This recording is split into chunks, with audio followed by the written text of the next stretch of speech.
C'est la découverte du 19-20, la mélodie des mots, un documentaire inédit à voir à 23h55 sur France 3 Centre Val-de-Loire.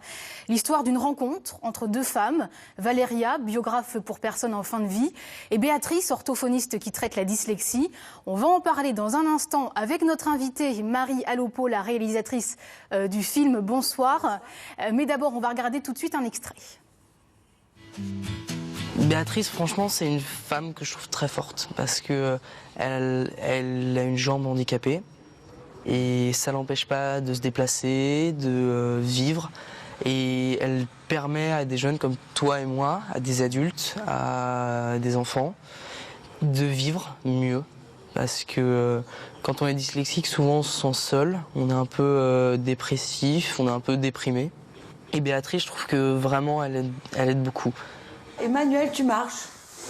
Je sais marcher normalement. Ah, tu sais pas marcher? Mais je vais te montrer, regarde. Là, regarde. C'est pas compliqué. C'est comme ça qu'on marche. Ceux qui marchent pas comme ça, ils ont un bug. Viens vers moi. Le handicap de Béatrice crée un lien particulier avec les plus jeunes qui lui accordent toute leur confiance. Et c'est bien là son premier objectif, restaurer la confiance de ces dyslexiques. Ça, c'est dur, hein, Alexandra? Quand on se trompe, c'est dur à lire. Oui. Et donc, on va se faire confiance à soi-même.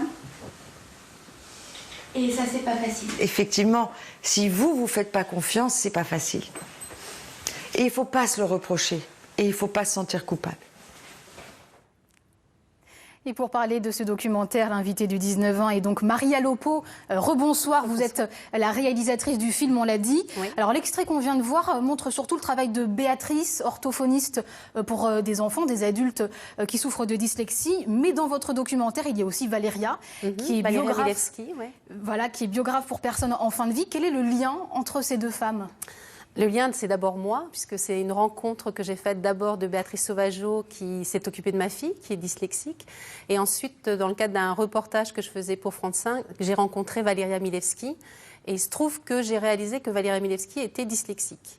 Elles sont devenues toutes les deux des amies. Et je pense qu'on s'est reconnues toutes les trois, en fait. Et je pense qu'on est toutes les trois des passeurs d'histoire. Alors Valéria, les passeurs de mots avec l'histoire des gens qui sont en fin de vie, qui racontent leur histoire pour témoigner de leur vie. Béatrice, non pas là, oui c'est ça, Béatrice, je confonds toujours les deux à force.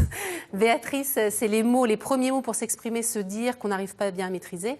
Et moi, je raconte le récit de ces deux personnages et de tous les autres. Comment vous est venue l'idée de ce documentaire ? Les personnes que j'ai rencontrées, Béatrice et Valéria, sont deux êtres singuliers, lumineux, parce que le film, ça paraît traiter de sujets assez sérieux. Et en fait, elles le font avec beaucoup de joie, beaucoup de partage. On a fait une projection récemment à Paris et la salle vivait avec... Il y avait beaucoup de rire, en fait. Avec ce même lien commun entre ces deux femmes, qui est le langage, les mots. Voilà, le langage, les mots, parce que finalement, il y a des mots parfois dans la vie qu'on doit apprivoiser pour arriver à s'exprimer, à se dire.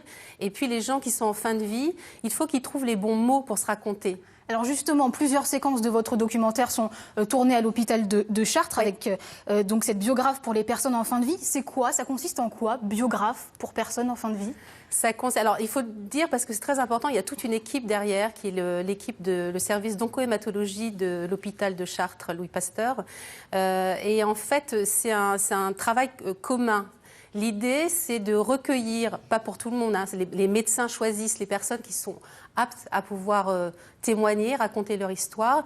Et Valéria, en fait, passe du temps avec eux, elle écrit leur histoire, elle recueille leurs témoignages, ils racontent leur vie avec leurs mots à eux. Et après, il y a un livre qui est réalisé, qui leur est offert. Merci beaucoup, Marie Alopo, d'être venue nous parler de ce très, très beau documentaire à la mélodie des mots à découvrir donc ce soir après le Grand Soir 3. Merci à vous.